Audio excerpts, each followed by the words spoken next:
Muy buenas noches, estamos arrancando, justo en punto hemos arrancado el día de hoy y se viene una semana interesantísima y arrancamos con un invitado de lujo, así que apenas se conecte nuestro querido abogado Elías Badalasi, le damos inicio y vamos a estar conversando sobre el tema de la salud argentina que implica algo más que el aborto. Yo sé que muchos están esperando que hablemos exclusivamente de esa cuestión, que de hecho es una cuestión trascendental, pero vamos también a abordar otras cuestiones como el tema del presupuesto.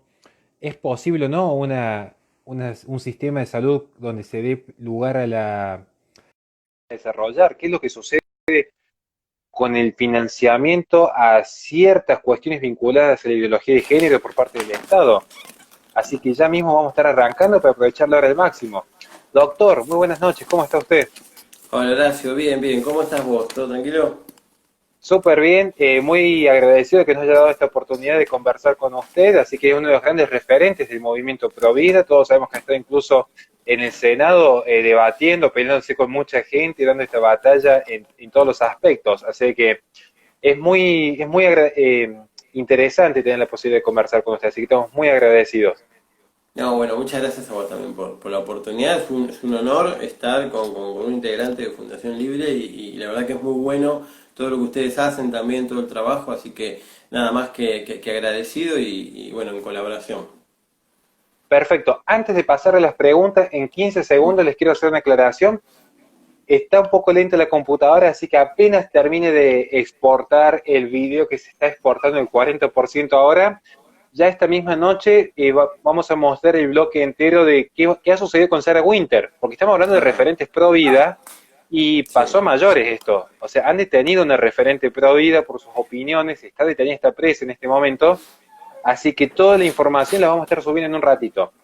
Ahora sí vamos a pasar a la entrevista en sí mismo, vamos a aprovechar hasta el último segundo, pero pregunta obligada a todos nuestros invitados, para los que no te conocen, es, ¿quién es usted? ¿Cómo se presentaría ante nuestra audiencia el día de hoy?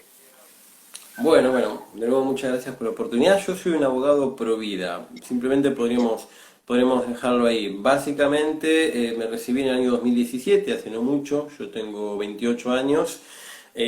Toda la vida he sido pro vida en el sentido de que, bueno, siempre he profesado mi fe, he tenido una ética, una moral y he trabajado acorde a eso. Pero bueno, cuando me recibí he decidido enfocar, digamos, toda esta concepción en la tarea que se fue desarrollando alrededor de los años 2018 y 2019 y ahora actualmente, aunque sea en cuarentena, pero en el año 2020, soy un abogado que se recibió en la UBA con un concurso universitario ganado, hubo un congreso de ponencias a nivel nacional con sede en la UBA que lo terminé ganando yo junto con un amigo mío y eso me abrió las puertas a poder escribir, o sea, una vez recibido, comenzar mi carrera como escritor.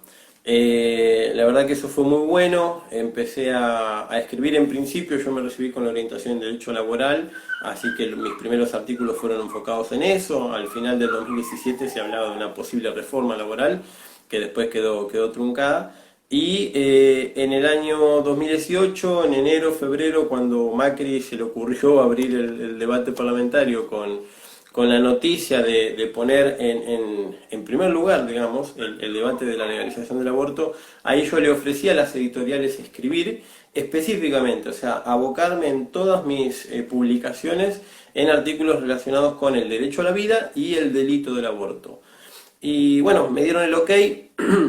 Así fue que comencé poco a poco a ir publicando en Microjuris, en Thomson Reuters La Ley, en IJ Editores y bueno, en algunas otras revistas también online, un poco más chicas, que a veces nos copiaban los artículos y los referenciaban, pero bueno, fui armando un currículum como escritor que fue muy útil para la hora de debatir en el Senado. Lo que ahí ocurrió es que empezaron a buscar expertos en el tema y no había muchos expertos. Sí, empezaron a resurgir referentes, gente que tenía años trabajando en el tema, pero dentro del punto de la legalidad, digamos, en Argentina poco estaba escrito.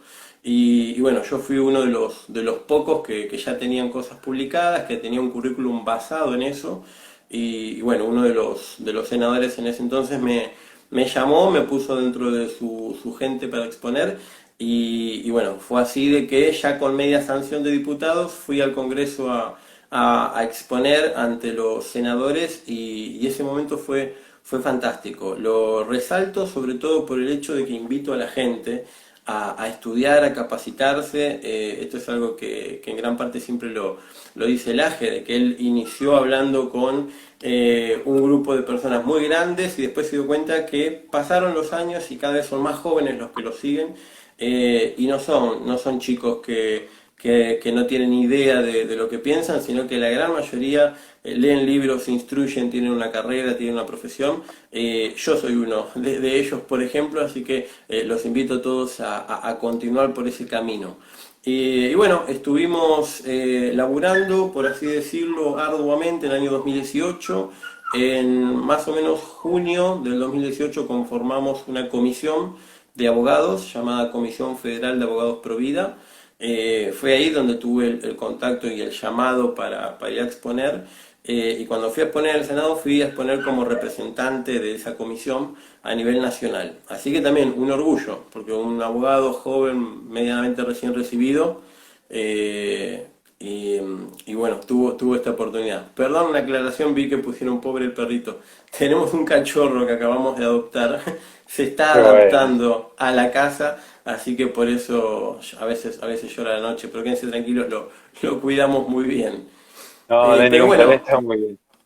eso simplemente, pero la verdad que muy contento digamos, con todo el crecimiento pro vida, cómo los profesionales nos fuimos uniendo y bueno, en gran parte es esa la cuestión. ¿Quién soy? De nuevo, un abogado pro vida simplemente, escritor en gran parte y luego de la conferencia en el Congreso me empezaron a llamar de varios lugares del país, estuve 3 veces en Córdoba. Estuve en el Calafate, estuve en Santa Fe, estuve en Jujuy, estuve en Salta 2 veces, estuve bueno, en Capital y Buenos Aires, lo recorrí por todos lados, dando diferentes conferencias, así que la verdad que estoy muy contento con el crecimiento y cómo se abrió todo eso. Así que bueno, eso simplemente. Perfecto, perfecto. Quise fijar una pregunta antes de arrancar con las preguntas más puntuales sobre el tema de la salud en el sistema argentino, que se vincula también en la cuestión jurídica. De hecho, lo vamos a focalizar más que todo en la cuestión jurídica, pero algún día vamos a desarrollar bien, pero en principio sí se podría ser de izquierda y pro vida, pero como dijimos hoy en la radio, depende mucho de cómo se interprete la coyuntura, porque recuerden que izquierda y derecha no son conceptos completos en sí mismos que tengan una identidad propia, como lo puede ser el marxismo, como lo puede ser el cristianismo, que tienen una identidad propia. Izquierda o derecha se miden en la coyuntura, y en una coyuntura puede haber una persona que defiende la vida desde la concepción por una cuestión de sentido común, pero que esté a favor, por ejemplo, de que la propiedad privada desaparezca y quede todo en manos del Estado, puede estar a favor de una forma de distribución centralizada de los ingresos. Por eso digo, puede darse el fenómeno, es complicado, Sí. pero de hecho uno cuando empieza a estudiar, y ahora vamos a entrar a la cuestión de la salud, se va a dar cuenta que las agendas antinatalistas, si bien parecen llevar adelante una bandera progresista, una bandera post-marxista, se inician en América muchas de estas agendas. Y no es un tema menor, pero lo vamos a desarrollar a lo largo de la noche. Así que Sí, quería sí. pasar a la primera pregunta, porque Sí, queremos aprovechar el tiempo de lleno. Que usted como abogado, todos sabemos que la abogacía tiene un contenido político alto, porque las leyes son dentro de un contexto político.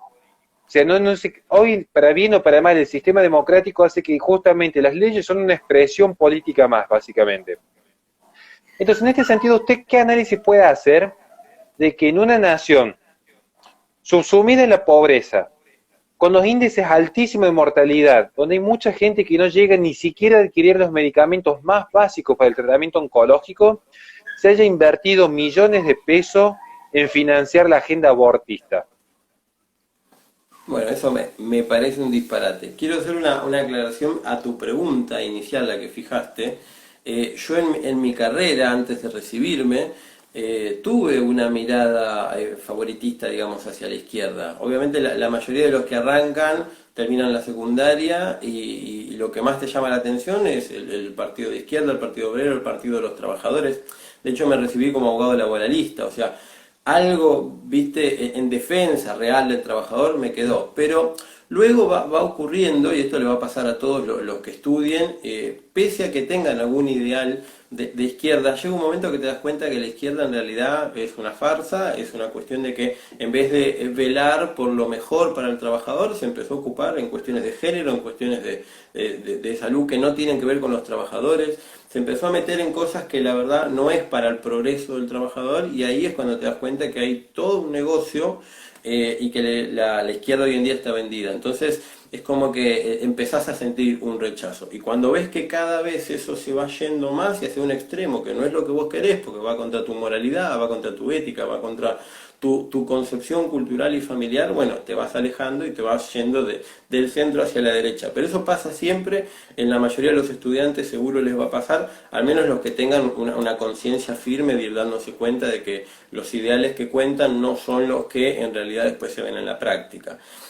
Ahora, yendo al tema de la política y la legalidad, sí, efectivamente uno estudia Derecho, se recibe, la mayoría de los que están en la política o son abogados o han estudiado o algo del tema conocen, la mayoría de los asesores de toda la Cámara Legislativa se manejan de esa forma, pero a veces sorprende, porque yo me he encontrado con muchas en cierta forma anomalías, si se quisiera decir, en los argumentos cuando se votan las leyes, que no tienen absolutamente nada que ver con el nombre de la ley. Un ejemplo claro es la ley Micaela. Yo siempre uso referencia porque el caso Micaela es una chica que fue violada, y la ley Micaela fue violada y asesinada, y la ley Micaela es una ley para enseñar sobre transexualidad, ideología de género y demás en el poder del Estado. O sea, pobre chica que usaron un caso de una violación y una muerte para terminar enseñando cualquier cosa. Y el nombre le quedó, Ley Micaela. Bueno, esa es una de las cuestiones. Se vota un nombre y después yo me tomé el trabajo de leer los argumentos de la ley,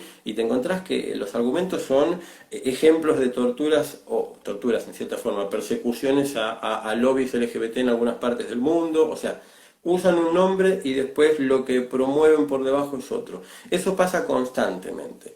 Respecto a la política, y vos hacías la mención a, por ejemplo, esto es solamente un ejemplo para ser puntual, Kicillof gastó más de 12 millones de pesos en misoprostol para la provincia de Buenos Aires, y casualmente tengo un caso, que sé que vamos a llegar hacia eso, tengo un caso en donde una paciente de cáncer, de leucemia, no está recibiendo sus medicamentos en el banco de droga de la provincia de Buenos Aires. Entonces, hay plata para misoprostol, pero no hay plata para medicamentos oncológicos.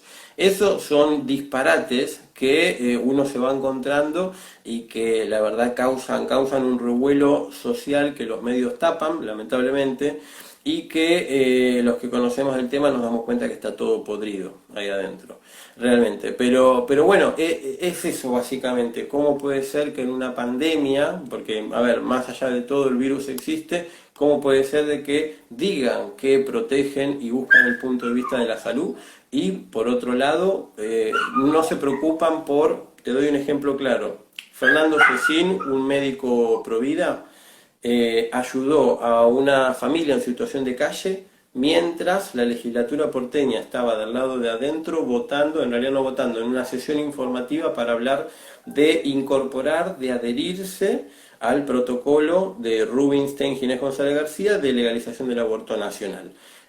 Adentro estaban los políticos votando una ley pro muerte, afuera estaba un médico pro vida, un referente, ayudando a una familia en situación de calle a poder llegar a un buen lugar, que bueno, la asistieron en el hospital Argerich, la policía puso el patrullero para llevarla y demás. ¿A qué quiero ir? En la política real lo que muestran termina siendo una farsa, termina siendo algo que no es útil en la práctica, y que los demás, los que estamos dentro de un partido o no, los que sabemos de que somos en cierta forma animales políticos, trabajamos constantemente por el bienestar general, bueno, nosotros sí terminamos ayudando a la gente, y de manera gratuita, si se quisiera decir. Pero bueno, es algo que se tiene que corregir, es algo que claramente tiene que cambiar. Nosotros sabemos que el verdadero cambio no se puede lograr con una marcha o con una reunión privada con un senador. El verdadero cambio se tiene que lograr desde adentro. Como hizo la izquierda, si se quiere, esto siempre lo usan de argumento y es muy útil. La izquierda se metió en todos lados. No puede ser que el INADI sea una Gestapo para controlar a las personas. No puede pasar eso. Pero claro, año tras año se fueron incorporando y se fueron metiendo. Año tras año en cada uno de los órganos del Poder Ejecutivo se fueron metiendo estas personas y hoy en día los tenés en todos lados. El INAM, el Instituto Nacional de Mujeres, es otra de las cuestiones. Que vos decís, podría ser muy útil, pero terminan siendo ampliamente manipulables por el propio entorno y respetando órdenes internacionales como los que ya conocemos.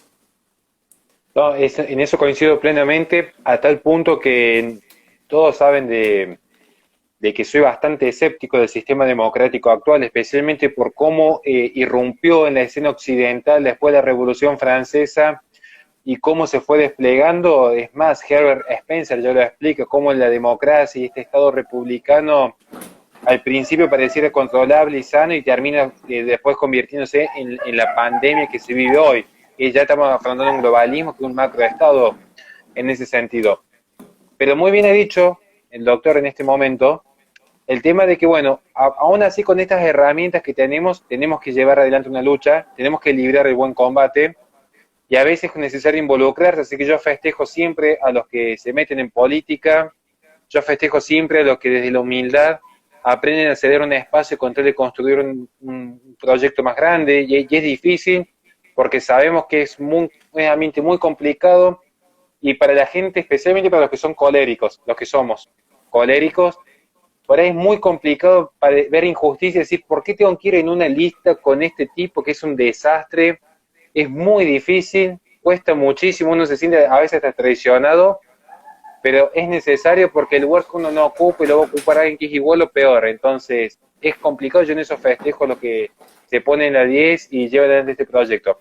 Sobre este punto estamos hablando de proyectos y si estamos hablando con un abogado pro vida, era bastante lógico, era de suponer que en algún momento le íbamos a pedir que reflexione no solamente sobre el fallo FAL, que hay mucho para decir, porque es un fallo de creación pretoriana, es un Sí. fallo inconstitucional por donde se mire, porque casi que queda como una anécdota el fallo FAL, si estamos a vísperas que se presente nuevamente el proyecto por el aborto. Estamos a vísperas que el Estado promueva la legalización del felicidio cuando nos tienen a los argentinos encerrados y privados de nuestras libertades. Mientras tanto, mientras termina de reventar una nación entera, no solamente que la quiebra en lo económico, sino que la quiebra en lo moral. Pero acá el entrevistado es nuestro querido abogado, así que él se va a encargar de reflexionar tanto de cómo hemos pasado del fallo FAL inconstitucional por donde se mire, a la prudente reflexión sobre el futuro proyecto por la legalización del aborto. Sí, cómo no. Bueno, gracias por esta posibilidad también de hablar. Quiero hacer una mención particular sobre esto, así como dije que yo en el estudio antes de recibirme tenía una mirada más hacia la izquierda, lo que fui notando y el cómo me recibí en su momento en la carrera, toda la enseñanza que yo tuve sobre el fallo FAL era totalmente distinta a lo que hoy yo tengo como concepción y como base. Entonces eso también es una cuestión para tenerlo en cuenta porque claro, el desde ya uno va notando de que la UBA te instruye de una manera de entender de que, a ver, nosotros hemos analizado en la carrera qué es el fallo FAL, lo sabíamos de memoria, era como la base de justamente esto que decís vos, una construcción pretoriana que la Corte se arroga facultades que parece que todos las festejamos y en realidad es un disparate, porque es totalmente inconstitucional y va en contra del sistema republicano. Pero además de eso, la facultad te formaba de una manera que vos de una forma u otra crecías y te recibías creyendo una sola mirada de la biblioteca, un solo lado de la biblioteca. Y eso es muy complicado. De hecho, uno de los primeros artículos que yo escribí sobre el aborto en ese artículo yo no critiqué el fallo FAL porque no tenía una construcción sobre esto. Luego, cuando trabajé y estudié y me metí en cuanto a la Comisión Federal de Abogados Provida y estuvimos haciendo reuniones y estuvimos escribiendo juntos, yo ya aprovechaba mi rol de escritor para hablar con las editoriales y escribir a nombre de la comisión. En todo eso, lo que fue pasando es que fue cambiando mi manera de entender esta realidad y me di cuenta que el fallo FAL fue totalmente un disparate. Vamos a aclararlo por las dudas, por si alguna persona no lo conoce. Fallo FAL es una sentencia judicial de la Corte Suprema de Justicia de la Nación que la dictó en el año 2000, el año 2015, si no me equivoco. Si Creo que no fue me 2012. equivoco. 2012, es Este verdad, lo, sí, sí. Sí, 2012 sí, fue el no, fallo. es verdad. Y el primer protocolo de nación fue 2015. A veces me cruzo los nombres. Las fechas. Es un fallo del año 2012, el cual la Corte Suprema de Justicia de la Nación dicta en relación a un aborto que ya se había producido, y eso no es un tema menor, dicta sobre un aborto que correspondía a otra provincia, que ya se había producido prácticamente un año atrás, y que lo dicta con, digamos, extrema liviandad en el sentido de hablar del tema y amplía la concepción que se tenía hasta entonces del Código Penal. Todos los que son penalistas, yo no soy uno de ellos, pero lo he estudiado el tema, todos sabemos de que la lectura del Código Penal tiene que ser una lectura restrictiva. ¿Por qué? Porque estamos hablando de normas, estamos hablando de delitos, estamos hablando de condenas. Por lo tanto, uno no puede ampliar cualquier tipo de concepción porque puede llegar a perjudicar a una persona. Si no se entra dentro de lo que es esto, no es delito. Si entra, tiene que ser esto y no otra cosa. Entonces, ¿qué es lo que ocurre con el fallo FAL? El fallo FAL, en primer lugar, lo que dice es: no podemos discriminar a la mujer si tiene problemas mentales o no tiene problemas mentales. No podemos discriminar a una persona por esto o por lo otro. ¿Por qué? Porque el Código Penal, entre los artículos 85 y 88, que regula el delito del aborto y lo regula de esa forma, acá muy bien el doctor Maciel está poniendo: el Código Penal delimita delitos y no establece derechos. Exactamente, el Código Penal lo que hace es establecer cuáles van a ser las condenas para los delitos que estén escritos en esa norma y punto. No crea derechos. De hecho, si tendría que crear derechos se llamaría Código de Derechos Humanos, por ejemplo, o sería un tratado de derechos humanos donde se reconocen. El Código Penal tipifica delitos y establece condenas para eso. Lo que puede llegar a ocurrir es que haya ciertas excepciones, como por ejemplo la legítima defensa en un caso de homicidio. El homicidio ocurrió, el delito existió, la pena debería ir hacia la persona, pero si se demuestra, hay una excepción, si se demuestra que existe legítima defensa en lo que hizo, porque tuvo que salvar su vida, no había otro medio, o por ejemplo, tuvo que salvar la vida de su hijo porque un ladrón lo iba a matar o lo que sea, bueno, ahí la pena no se computa, en cierta forma queda eximido Porque no de es condena. antijurídico. Claro, exactamente, bien, bien, bien. Yo trato de decirlo de una manera más sencilla por las dudas, pero sí, claramente, no es antijurídico. Entonces, esto es lo que tenemos que entender. El aborto es un delito, pero tiene ciertas causales de no punibilidad, que son excepciones. Que es, si se cumple esto, bueno, ni el médico ni la mujer terminan presos. Pero son excepciones, el delito sigue existiendo. Y son excepciones muy estrictas, que es lo mismo que hablábamos de que el derecho es restrictivo en cuanto al derecho penal, no lo podemos ampliar, es muy estricta. Lo que dice es peligro para la vida o la salud de la madre, y no es salud en los términos de la OMS, porque se escribió en 1921 el código, peligro para la Claro. vida o la salud, o sea, es un riesgo inminente de muerte de la mujer, peligro para la salud o la salud de la Aclarando, madre. Sí. aclarando que aprovechar porque ya que vas a nombrar las tres excepciones, vamos haciendo de paso un racondo para los que nos están escuchando que tengan como argumentos el día de mañana. Hoy por hoy es casi imposible que una mujer con la avanzada que está en la ciencia, el médico tenga que optar entre dos vidas. En todo caso, lo ético y moral sería que el médico intente salvar las dos vidas, que haya una intención de salvar las dos vidas, y si eventualmente una fenece, es un área propia de la actividad médica. Pero no es que el médico fue directo a decir, bueno, abortamos al niño para salvar la vida de la madre. No, intenta salvar, y si, bueno, si no se pudo salvar a dos y se salva una, es una fatalidad de la actividad. Pero la intención acá es Así es. clave, si busca salvar las dos vidas o si busca salvar una sola. Así es, y te digo un detalle más, el último manual, el último protocolo, los demás también un poco hacían mención, pero se sujeta mucho a la definición de aborto de la OMS. Y la OMS dice que el aborto, no el espontáneo, sino el producido por el hombre, ese tipo de aborto es aquella interrupción, ya de por sí sabemos que está mal llamado interrupción, pero vamos a hablar de la definición de lo que dice la OMS. Dice, es aquella interrupción que se produce eh, voluntariamente, pero enfocada, y esta es la cuestión, que es lo que más tienen que tener en cuenta, dice mientras no sea viable, o sea, enfoca la cuestión en la viabilidad. Nosotros estamos en contra porque, a ver, vida y desde la concepción y punto, pero digo, incluso dentro de esa definición hay límites. A ver, si un feto después de más o menos las 22 semanas es totalmente viable, hay que cortar el aborto ahí. ¿Qué es eso el tema de Faustina o el tema que de Celeste o que fueron ocurriendo en el norte, que las abortaban con 7 meses de embarazo, con 5 meses, o que incluso hacían un estilo de...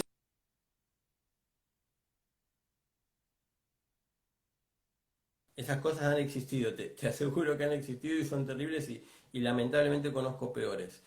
Entonces, eso es una locura, ni siquiera se sujeta dentro de los propios protocolos. Entonces, en ese sentido, digo, es un disparate, es un disparate en todos los puntos. Pero bueno, estábamos hablando de las tres causales. Yo en realidad entiendo que hay dos, pero los abogados estamos divididos en esta cuestión.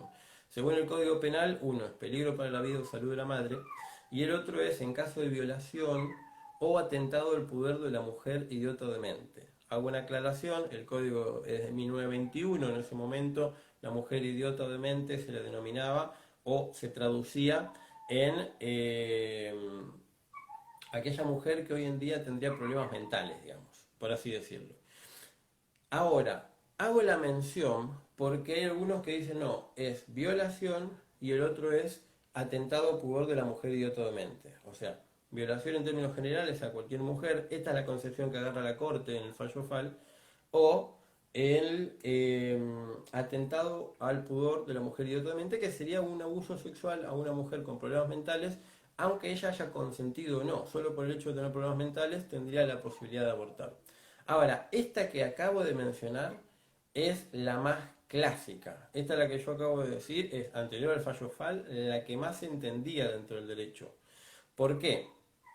¿Por qué? Porque acá tenemos una cuestión a tener en cuenta. Lamentablemente, y muchos no lo hemos notado, existió eugenesia a la hora de tratar el Código Penal en 1921. Se consideraba de que si una mujer con problemas mentales era abusada, lo más probable es que su hijo nazca también con problemas mentales. Entonces, para no traer una vida al mundo que tenga problemas mentales que venga a sufrir, entonces lo que se decía en ese momento, lo que se analizó dentro de lo que yo he estudiado, es bueno, esta mujer tiene el derecho a abortar, o en cierta forma, vuelvo sobre la eugenesia, es no conviene que venga al mundo, no vamos a traer a un niño a sufrir lo que sea. Entonces está autorizado, digamos, hay una concepción. Bien, ahí Maciel lo vuelve a decir, él es médico y se consideraban que de una idiota nacía una criatura idiota. Bueno, entonces así es como se desarrolló y así es como hoy en día sigue estando. Ahora, lo que dice la Corte es, no podemos discriminar a la mujer de si es idiota o no es idiota, o sea, si es demente o no es demente, si tiene problemas mentales o no tiene problemas mentales. Esto dice la Corte, por eso muchos se lo aplauden.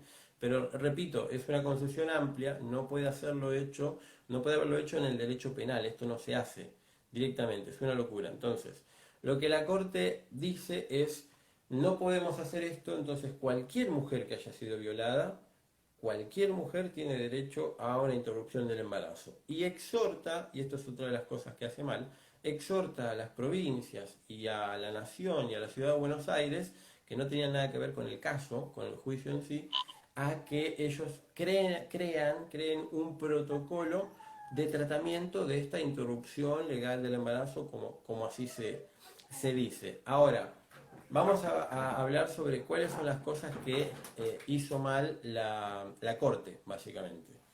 Primero, resuelve sobre un caso que ya había quedado abstracto. Dentro del derecho se conoce de que cuando se hace juicio tiene que haber un caso, tiene que haber exactamente un caso. Te doy un ejemplo claro de una cosa que hubo un problema en un juicio que yo llevé. justamente con la ley Micaela interpusimos un amparo para que no se enseñe en ningún poder del Estado la ley Micaela, porque decíamos que adoctrinaba, que era un adoctrinamiento forzado. ¿Qué nos dijo la justicia? Te apuraste, porque nosotros la sacamos en el momento en el cual recién había salido la ley. Todavía esto no se puso en práctica, no podemos comprobar de que estén adoctrinando, etcétera, etcétera, etcétera. O sea, toda la cuestión precavida, digamos, de la cautelar y demás, bueno, vamos a resolver antes que pase, no, se lo pasaron quién sabe por dónde y dijeron, no, no, la verdad es que acá no hay caso, no te lo puedo llevar porque no hay caso, se cerró. Entonces, eso es lo que tuvo que haber hecho la Corte. Le llega el caso y dicen, che, pero el aborto ya se hizo, ¿qué te voy a resolver? No hay caso, listo. Se archiva directamente, se cajonea, se declara objeto abstracto y se cierra el tema. No, lo que dijo es, si bien el aborto ya se había producido, entendemos de que muy pocas veces le va a llegar a la Corte un caso así, entonces aprovechamos para resolver, aunque el objeto sea abstracto. Y empieza a decir toda una sarta de cosas que dentro de la legalidad ya no sirve. Objeto abstracto, todo lo demás, decirlo si querés, pero no cuenta, no es vinculante, no me sirve. Entonces, ahí ya tenemos una de las cuestiones. Falló en cuanto a un objeto abstracto, algo que no pudo haber hecho. Después tenemos la cuestión que le exhorta a las provincias que crean protocolos, Te digo el detalle, exhortar no existe ningún tipo de código procesal. No hay código de procedimiento que tenga la palabra exhortación. Existe intimación, existe apercibimiento, existe multa, existen astraintes, existe todo eso. Exhortación no existe, esto lo creó la Corte. Y como no existe, no hay modo de cumplirlo en cierta forma. ¿Qué es exhortar? Si yo te digo, che, te exhorto a que hagas esto. Listo. ¿Y qué pasa si no lo hago? Vamos a buscar, a ver, ¿qué pena me corresponde? A ver, lo busco en el cuaderno. No está, no existe. Entonces, no es obligatorio lo que dijo la Corte. Y lo sabían, nada más de que a nadie le interesó o por cuestiones políticas quisieron hacer caso. Pero lo que hizo la Corte en realidad es esto de exhortar a las provincias a crear protocolos de procedimiento para la interrupción del embarazo, para que ninguna mujer tenga que llegar a la justicia. Mirá el disparate que dice.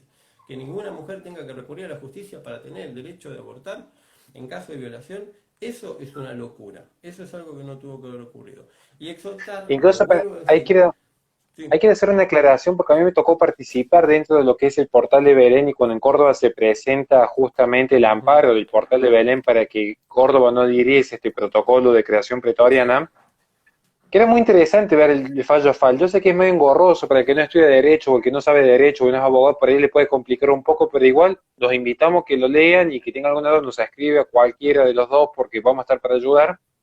Pero sí, fíjense que hay un momento en que la Corte habla de que en realidad lo que se buscaba era que no haya una dilación administrativa.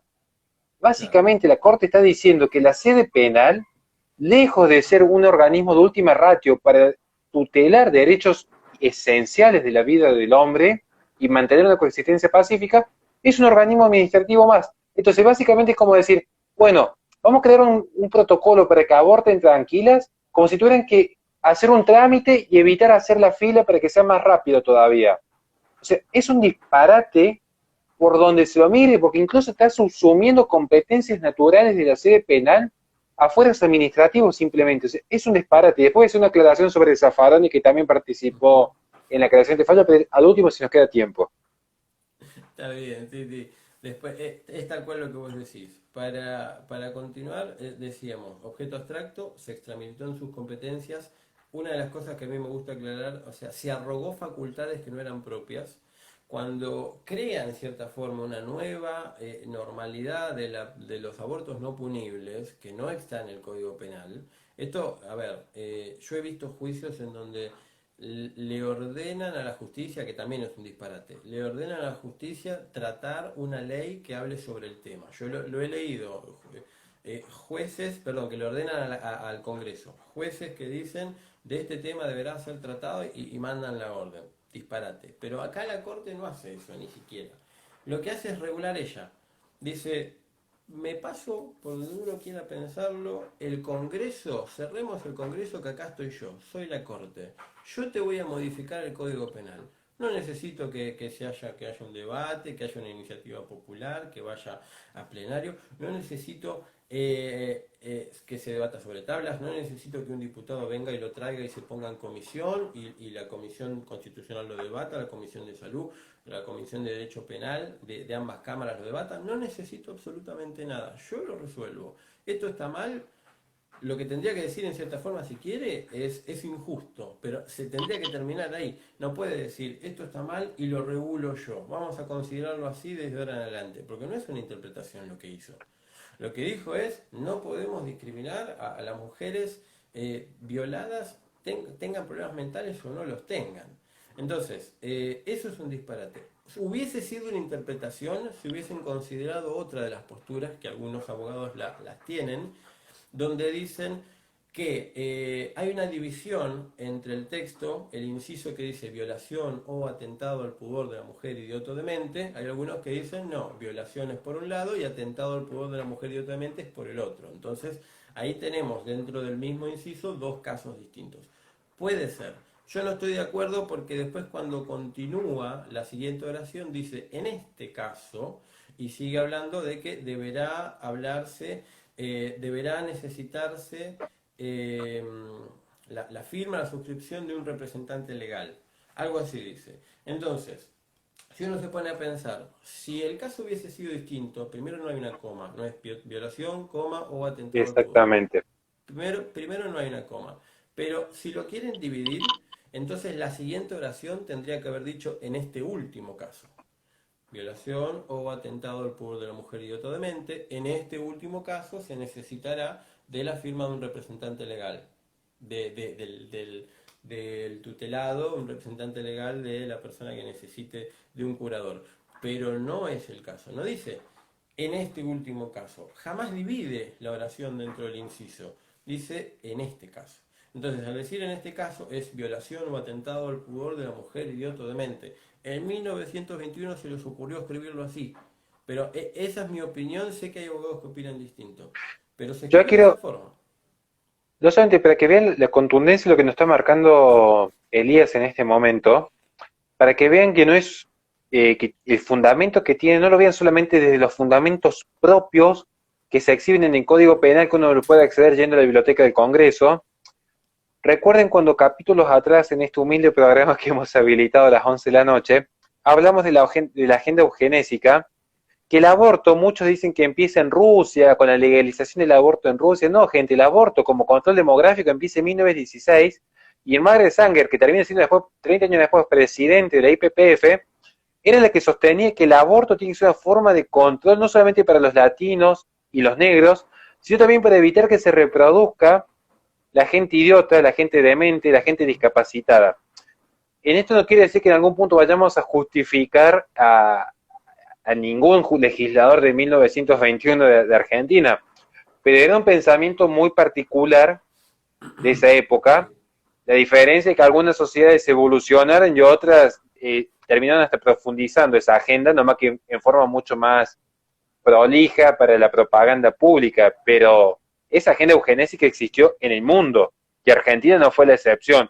Fíjense que en ese tramo de 1910 a 1930 es cuando está el auge, porque es cuando empiezan a aparecer los experimentos genéticos, es cuando se empieza a descubrir el tema de la genética y que se puede prever el futuro de la persona a través de sus genes. No quiero ser redundante con la palabra, pero está todo conectado.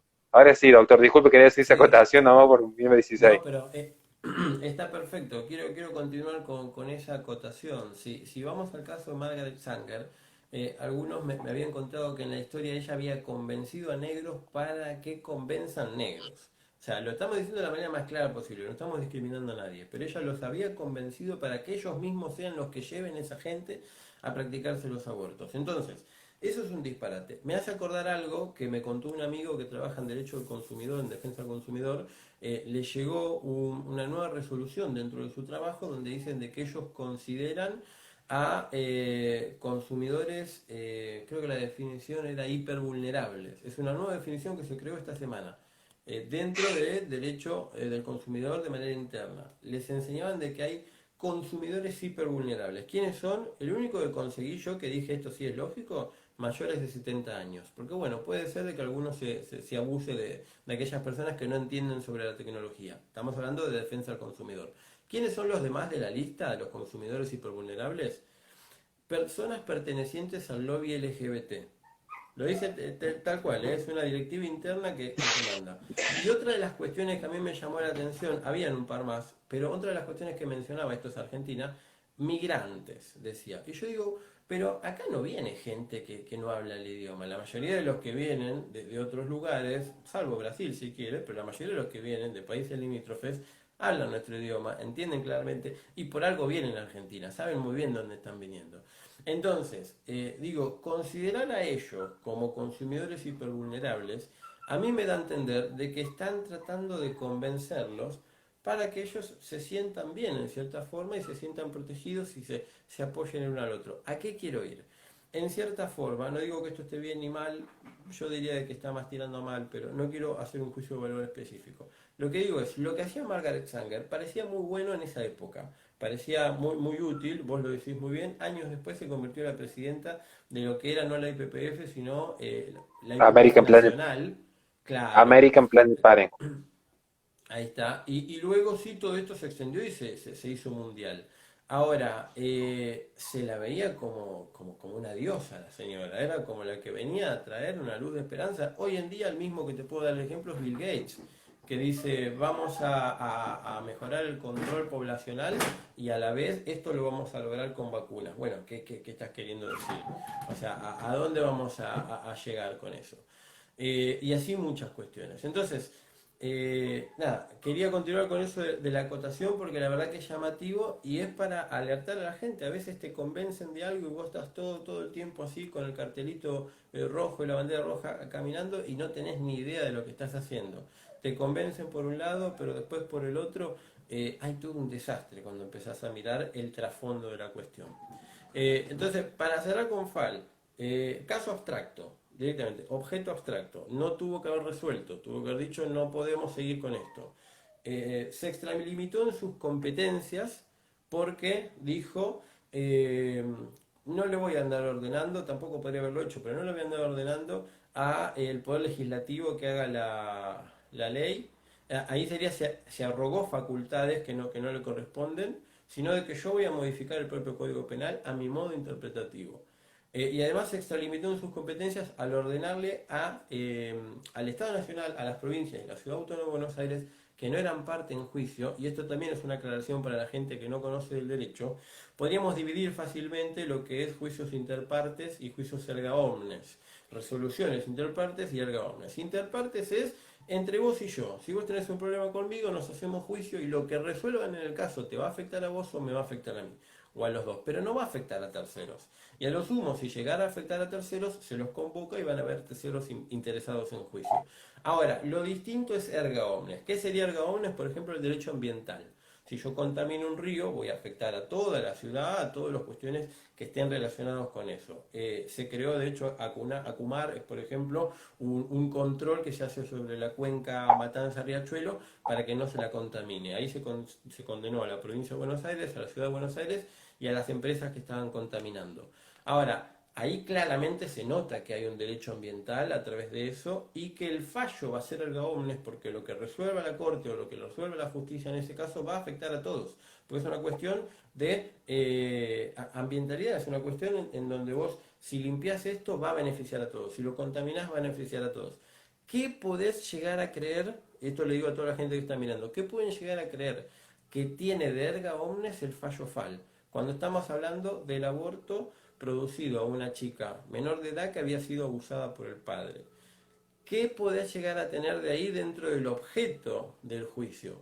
O sea, dentro del pedido inició en la provincia para que se permita el aborto, se fue rechazado, lo apelaron, fue rechazado, llegó al Tribunal Superior, fue rechazado, vamos a decirlo así para simplificarlo simplemente, llega a la Corte y la Corte lo autoriza. Ya en el Tribunal Superior de la provincia lo habían habilitado, pero un funcionario lo apeló y llegó a la Corte. Ahora, ¿qué quiero decir con esto? Si uno se pone a pensar, el objeto de cuando comenzó el juicio era que le produzcan el aborto a la chiquita. Jamás en ningún momento cuando se inició el juicio era que se cree un protocolo a nivel nacional y que se expidan y que todas las provincias estén haciendo esto. Entonces, cuando vos te apartás del objeto, existe una nulidad propia del fallo que cualquiera la debería tirar, pero por los pelos, digamos. Es una locura lo que hizo, porque el objeto no era ese. En el juicio, cuando se inició para que se le produzca el aborto. Si el aborto ya se produjo, listo, abstracto, se cierra. Pero no decir, che, no, este es el objeto, no me interesa el objeto. Vamos a usar este caso para que todas las provincias estén creando protocolos, que no había sido el pedido, no había sido absolutamente nada. Entonces, claramente esto se lo damos a entender a la gente y aprovechamos para contarlo, porque a mí esto no me lo explicaron en la facultad. Entonces, es muy bueno que lo tengan en cuenta, lo digo igual que vos dijiste, los invitamos a leer el fallo FAL, es muy largo, es muy engorroso, esperamos que no los confunda, esperamos que no los lleve por un mal camino, pero piénsenlo con esa mirada que les estamos dando. Se extralimitó en sus competencias, se arrogó facultades que no le correspondían, resolvió sobre un objeto abstracto y además resolvió sobre un tema no pedido. Entonces, todo eso es un disparate. Ahora, ¿qué te queda? ¿Cuál es el gran problema de por qué no pudimos salir del fallo FAL? Y bueno, porque es la corte. Porque no hay nada más arriba y si querés ir, porque se pudo haber hecho, pero si querés ir a la Corte Interamericana, te vas a encontrar más o menos con lo mismo. Te vas a encontrar Quiero, lamentablemente... Sí, está también lo que has dicho, yo estoy pensando en incluso que después te lo vamos a subir como video, le voy a meter una pequeña edición y un par de recortes, pero está también lo que has dicho, es tan profundo, incluso yo quería hacer una pequeña acotación desde mi humilde espacio, para que vean la importancia de lo que bien has marcado. Porque podríamos haber hablado mucho el día de hoy, aprovechando usted, igualmente va a haber oportunidad de volverlo a invitar para seguir sí, conversando otras cuestiones jurídicas que no son solamente el aborto y lo que usted también sabe, pero es muy importante el fallo FAL. Porque ¿cuánto podríamos haber hablado hoy de la legalización del aborto? Que las feministas son malas, que esta agenda que impuso Bill Gates, que esta agenda que impuso Soros, del control de natalidad. Bueno, I mean, yo tengo entendido que ustedes también están escribiendo un libro, el mío ya sale en sí, 21 días, el de ustedes creo que también, entonces hay como sí, para sí, hacer sí. análisis a futuro, pero fíjense en la importancia del fallo FAL, y aquí va la humilde reflexión que quiero hacer, que el fallo FAL en Argentina, que es lo que abre la puerta a la legalización del aborto, es el fallo Roe versus Wade de Estados Unidos. Son los fallos cabecera que permiten centrar a posterior el debate por la legalización del aborto. Roe versus Wade fue una farsa que incluso la que fingió haber sido abusada después reconoció que era un invento con tal de imponer la agenda abortista, se arrepiente, se vuelve un activista pro vida, esa parte del feminismo no la cuenta, cuenta en Roe versus Wade la obra teatral. La realidad, Claro. cuando la actriz se saca la máscara y se arrepiente, eso lo silencia, pero fíjense en la importancia de cuando el magisterio del Poder Judicial toma partido, sale a la luz un elemento clave de lo que nosotros podemos denominar la república, porque termina siendo el árbitro, termina siendo quien fija las reglas de juego, termina diciendo ante la ambigüedad de una ley, porque todos saben, y esto es un problema propio del lenguaje, no de las leyes, el lenguaje tiene un punto de ambigüedad. Si yo les dijese al doctor Elías, en mi vereda está prohibido estacionar todo tipo de vehículo, él me podría decir, bueno, yo no estaciono un camión, y ya el auto es lógico que no lo va a estacionar. Pero él sabe, porque él estudió filosofía jurídica, que tenemos un problema con la ambigüedad del lenguaje que lo tiene que resolver alguien en forma arbitraria, un tercero independiente. Porque ¿qué pasa si él viene con una bicicleta? ¿Es o no es vehículo? Y la complicamos más. ¿Y si él viene en patineta o rollers? ¿Qué define? A ver, ahí aparece el concepto del poder judicial como elemento clave. ¿Qué es lo que sucedió con Roe versus Wade? ¿Cómo se iba a interpretar el derecho a la vida? ¿Qué es lo que pasó con el fallo FAL? ¿Qué se va a interpretar por aborto en caso de violación? Es el que termina marcando el fin último y la última interpretación. Y ahí lo que habilita a posterior la modificación del sistema legal para que sea accesible para todos. Era una simple acotación que quería hacer para dejarle los últimos 10 minutos de reflexión a usted, doctor. Bueno, muchísimas gracias. No, la verdad que es muy bueno lo que decís. Sí, aprovecho para decirlo, estamos escribiendo un libro. Uno de los invitados que tuviste es uno de los escritores de este libro, lo estamos haciendo en conjunto, Ezequiel Baigorria, el Un saludo psicólogo. enorme. Sí, sí, saludo a él, que seguramente nos debe estar mirando, estuvo difundiendo también por esta entrevista. Y la verdad que estamos muy contentos con esta posibilidad que se nos abre de poder escribir, porque si bien es verdad, todos estamos escribiendo y estamos aprovechando en cierta forma la cuarentena para poder hacerlo, nosotros, los que conocemos en realidad el derecho, sabemos que a la hora de citar en un juicio a alguien, tenemos que tener algo para poder citar. Lo mismo que cuando a mí me llamaron a exponer al Senado. Necesitaban un experto que conozca la temática y que escriba actualmente, no un experto de otro país que haya escrito hace muchos años, no, algo actual.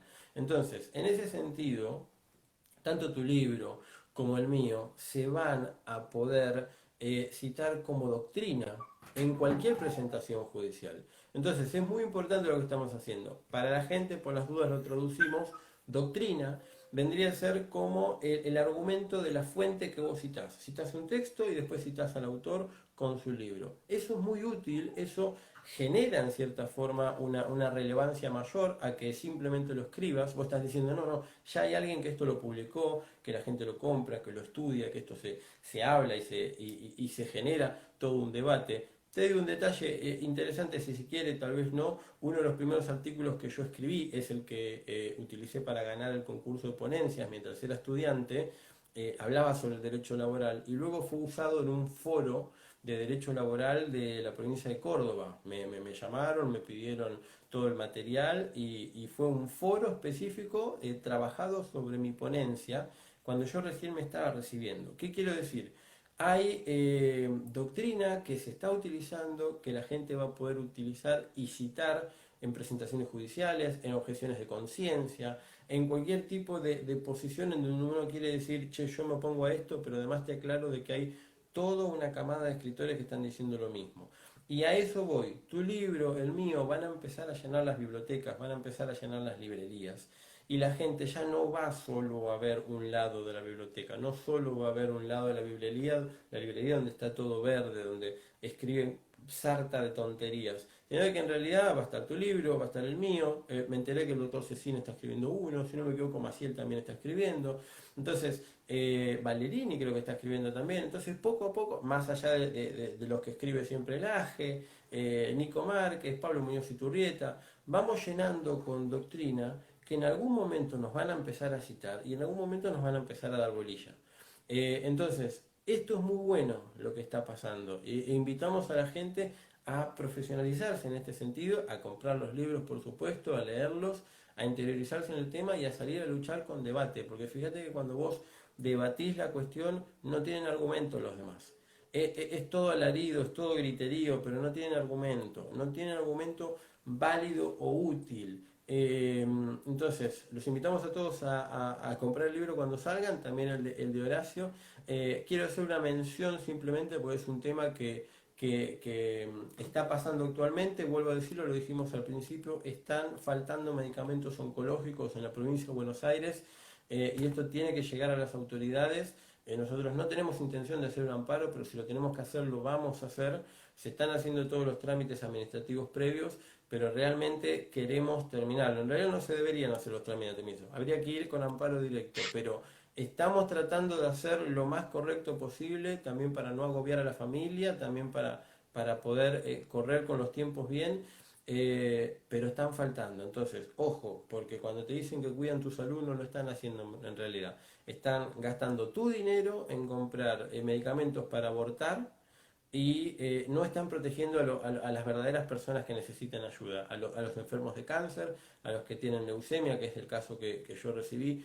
Mucho cuidado con eso porque la política se aprovecha de todo esto y los medios lo tapan. Y eso es triste. Ahí nos Así quedan, que bueno, sí. nos quedan 5 minutos, así que traté de resumir varias preguntas que nos hicieron, pero son dos preguntitas rápidas, casi como en un ping-pong. Si usted ve viable que paulatinamente Argentina avance hacia un sistema donde haya más prevalencia del sector privado en términos de salud, o considera que tiene que haber una mayor posición del Estado en estos términos? Bueno, ¿Favorece más el sistema? depende cómo lo veas. Ocurre lo mismo con las instituciones educativas privadas. Dentro del ideario institucional de la ideología de género, una institución educativa privada puede llegar a decir yo esto no lo voy a enseñar, las convicciones de los miembros y el ideario institucional es distinto, entonces yo enseño esto de esta forma. En cambio, las escuelas públicas están prácticamente perdidas. Lamentablemente, estudié toda la vida en la escuela pública, me recibí en la UBA, pero si después no me corregía, pudo haber salido cualquier cosa. Entonces, lo mismo ocurre con la salud. Lo que a mí me llamaría la atención es que si abrimos mucho esto de las instituciones privadas de salud, se pueda llegar a venir la Planned Parenthood directamente a establecerse. Eso es lo que a mí realmente me preocupa. Nosotros tenemos un Bueno, sistema pero de que de salud hecho ya lo pública. está, con Casa FUS y Fundación Huésped, práctica, es más, Sí, ella han firmado contrato, el IPPF, ella firmó contrato, no me acuerdo a través de qué filial, con el Ministerio de Educación, además que ya tiene convenio con el Ministerio de Salud, que son los principales asesores del Senado en el 2018 para la legalización del aborto. O sea que entiendo tu preocupación, yo en eso digo, aún así siendo público, estas organizaciones transnacionales poco le importa el poder público privado a esta altura, o sea, ya con las prerrogativas que tienen. sí, sí, sí. Eso es verdad, eso es verdad. A ver, como decías vos, por un lado FUSA está asesorando activamente, Casa FUSA, al Ministerio de Salud y Fundación Huespe está asesorando al Ministerio de Educación. Y eso es preocupante. Y te abro te abro otra postura. Yo me meto mucho con educación porque estamos con objeciones de conciencia a fondo. Eh, digo, pensemos en esto. Cada vez que tengamos que depender del político de turno que va a estar en el ministerio correspondiente para ver qué políticas se bajan, estamos en problemas. Entonces, ahí también podemos abrir una mirada dentro de la privatización, porque tengamos en cuenta lo siguiente, si lo que le van a enseñar a tus hijos en la escuela depende de lo que decida el Ministerio de Educación, y el Ministerio de Educación depende de un ministro de Educación, un ministro de Educación que depende de un gabinete de ministros que depende de un jefe de gabinete, y este jefe de gabinete depende de un presidente, y todos estos son elegidos cada 4 años. Entonces, cada 4 años puede haber una variación de lo que se vaya a enseñar muy drásticamente. La educación siempre va a estar sujeta a lo que opinen todos estos políticos. Entonces, mucho cuidado con eso. Si siempre vamos a estar sujetos a lo que opine la política, la educación de tus hijos corre mucho peligro. Lo mismo que la salud. Entonces, sí, la verdad es que sería interesante abrir las puertas a una privatización. Habría que saber regularlo porque no quiero que me vengan a cambiar la Yo sé. constitución con la salud pública. Pero sí, sería realmente muy interesante. Lo han quedado ya acá el último minuto, así que necesito hacer un cierre protocolar, agradeciéndote que nos has regalado una hora de tu vida para seguirnos educando y seguir aprendiendo. Quiero instar también a que muchos se animen en algún punto, más allá que seamos muchos los que somos muy escépticos del sistema actual, hay que en algún momento darles batalla no solamente desde lo cultural, sino también en lo político futuro, desde cada uno de sus espacios donde se sienta cómodo, donde se sienta bien, pero no siendo indiferente. Eso es clave. La indiferencia es lo que nos mató como nación. Y ya para cerrar, quiero además saludar a los que están siempre del otro lado, agradecer a Lolo, porque Lolo es la que se está encargando de ayudarme a armar las agendas. De hecho, todos los invitados que tenemos esta semana han sido que de alguna forma vos se han contactado con ella o que ella me logró hacer el contacto. Así que muchas gracias, Lolo, porque son invitados de lujo. Elías, Elizabeth Márquez el viernes. Mañana vamos a estar con Nahuel Sotelo. Tenemos mucho para hablar con él sobre el comunismo, especialmente en la educación. Y lo queremos comprometer a Elías para, si no es la semana que viene, la próxima, cuando él tenga tiempo, porque no ha quedado mucho por saber todavía. Hay un tema muy largo que no lo quise tocar porque iba a quedar en la mitad y se iba a desvirtuar la charla, que es el adoctrinamiento jurídico. Porque nosotros empezamos a ver los jueces como esa suerte de señores imparciales, blancos puros, y últimamente son un agente político más. Si es que no son los agentes políticos por definición que terminan marcándole la jugada a todo el terreno político después de los legisladores. Hay tanto Sí, para sí. hablar sobre el Poder Judicial como agentes políticos que preferimos dejarlo, comprometerlo, presionarlo a doctor Elías para que la semana que viene o la otra vuelva a estar acá y nos dé también su visión sobre este fenómeno. Como no, encantado y te agradezco por este espacio, la verdad que muy bueno. Perdón por el perrito, vuelvo a decirlo por la gente si escuchó. Adoptamos un perrito de la calle, es cachorro, así que bueno, se está adaptando a la casa. Pero realmente, Bueno, Horacio, muchas gracias por todo y bueno, gracias a toda la gente por mirar. nos vemos mañana, nos quedan 10 segundos. Nos vemos mañana con Nahuel, vamos a estar hablando de comunismo. Se viene picante, porque lo venimos reservando a Nahuel, así que se viene picante mañana también. Y muchas gracias, doctor Honores, de su vida para educarnos, así que muy, muy agradecido.